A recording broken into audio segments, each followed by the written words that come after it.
जय माताजी। आज रक्षाबंधन है और बळेव पण छे।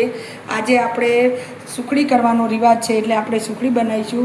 મવડી જેવી सॉफ्ट અને માવા જેવી સરસ મજાની મીઠાઈ માટે મેં એક વાટકી ઘી લીધું છે, એનું એ જ વાટકી લોટ લીધો છે અને એટલો જ ગોળ લીધો છે।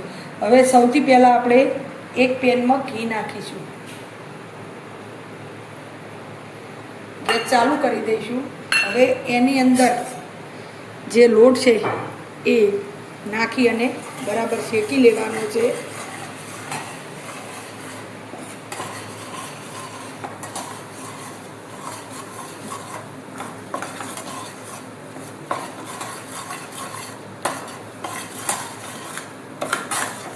સતત હલાવતા રહેવાનું છે। લોટ શેકાય એટલે એની સ્મેલ આવે છે। ગેસ હવે આપણે થોડો ધીમો રાખવાનો છે અને આજુબાજુ ચોટે ને એ રીતે સતત એને હલાવતા રહીશું। તમે જોઈ શકો કે હવે લોટને અંદરથી શેકાવા લાગ્યું છે।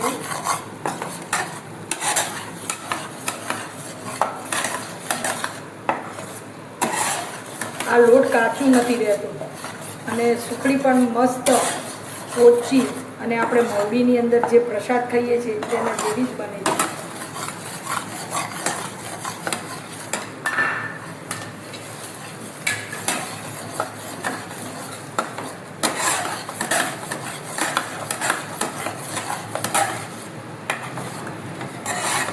જો આપણો લોટ હવે ફૂલવા માંડ્યો છે, કલર પણ થોડો બ્રાઉન કલર થવા માંડ્યો છે। હવે આની અંદર આપણે જે એ જ માપની વાટકી ગોળ લીધો છે એ નાખી દઈશું અને જ્યાં સુધી ગોળ વગે ને ત્યાં સુધી એને હલાવીશું। ફટાફટ બની જતી સુખડી આપણી। પેલી સુખડીની અંદર શું થાય છે કે કંઈ કઠણ થઈ જાય છે ઘણીવાર આપણે, અને આ સુખડીમાં એ પ્રશ્ન થતો નથી અને સરસ મજાનું ઘી પણ જુઓ તમે હવે છૂટું પડવા લાગ્યું છે અને ગોળ પણ આપણો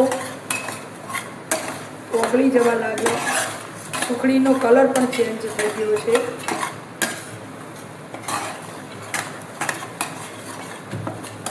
હવે આપણે ઘી પણ જો છૂટું પડવા લાગ્યું છે ને, હવે આ સમયે આપણે ગેસ બંધ કરી દઈશું અને મેં એક ડીશમાં ઘી ગ્રીસ કરી લીધું છે।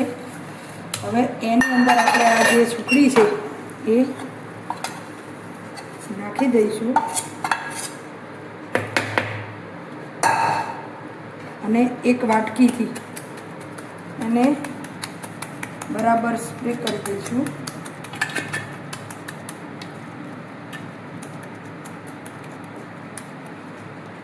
હવે આને આપણે ઠંડી થવા દેવાની છે। થોડી ઠંડી થાય પછી એને કાપા પાડી દઈશું। જો કેવી સરસ મજાનું ઉપર ઘી પણ ફૂટી ગયું છે, તો તૈયાર છે આપણી સુખડી। જુઓ થોડી ઠંડી થઈ ગઈ છે, હવે આપણે એને કાપા પાડી દેવાના છે।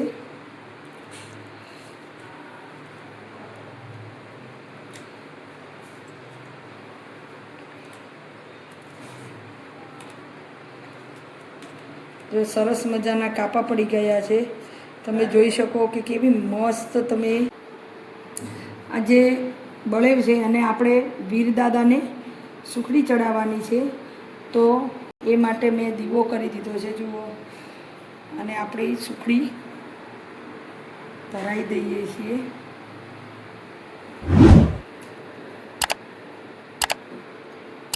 જય